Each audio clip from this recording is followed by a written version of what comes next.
Thank you, Governor. Good afternoon. As our knowledge about COVID deepens, so does our response, including the data that is analyzed and reported publicly. Earlier this week, as the Governor said, the daily dashboard was updated, providing new information on the impact of the virus.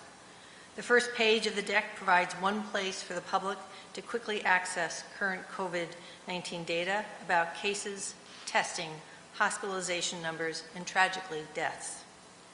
Starting in August, we began publishing weekly municipal level data and color-coded communities based upon a population-adjusted 14-day average daily case rate. Thresholds were established based on the trends we were seeing at the time. Since we set the original metrics, testing in Massachusetts has more than doubled, making a single case-based metric less reflective of the overall picture. Also in August, most of our cases were attributed to specific high-risk communities. Today, smaller communities with a small number of cases are contributing to our case count in a meaningful way. Similar to the rest of the country, we're also seeing increased COVID cases across many communities, not just in select hotspots. Local officials have used these metrics to make decisions about schools, businesses, and to understand what's going on locally.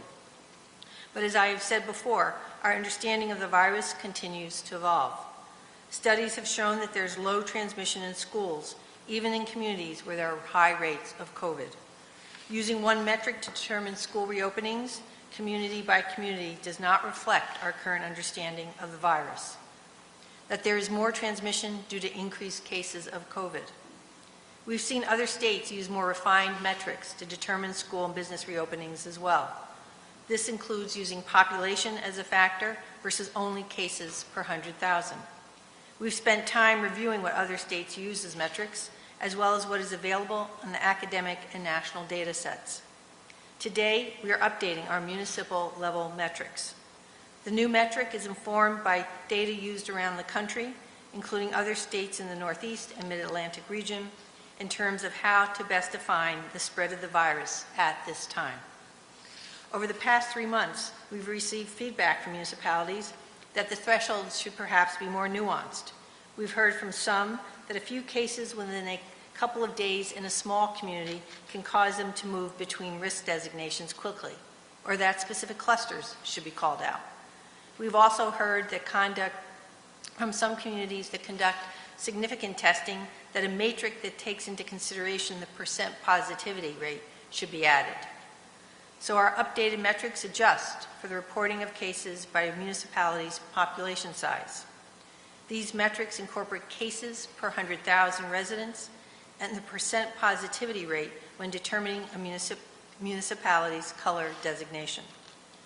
Under the revised methodology, the municipal color-coded designations are, that will be reported later today, 16 red, 91 yellow, 79 green, and 165 gray. The new Massachusetts thresholds are generally in line with New York, Connecticut, and New Jersey, although our metrics take into account community population differences. Our thresholds are slightly more conservative than Illinois and the Harvard Global Health Institute's recommendations.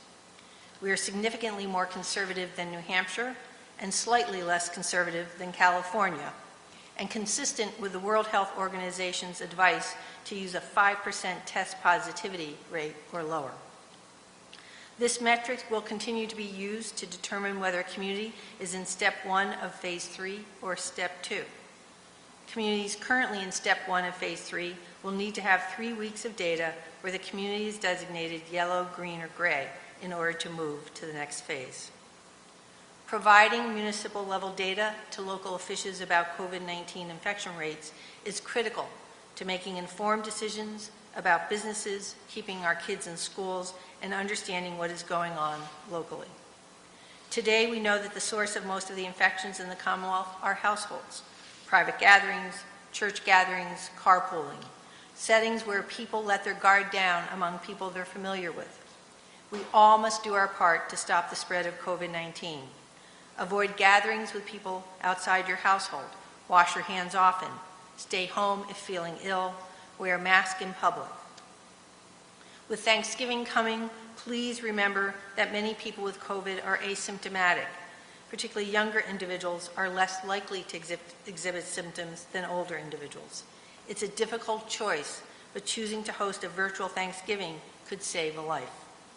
One other update I'd like to share. Earlier today, the Department of Public Health announced $3.4 million in grants to programs in central and western Massachusetts that provide community-level behavioral health services to middle school students at risk of behavioral health issues, including substance use, mental health, or conduct disorders.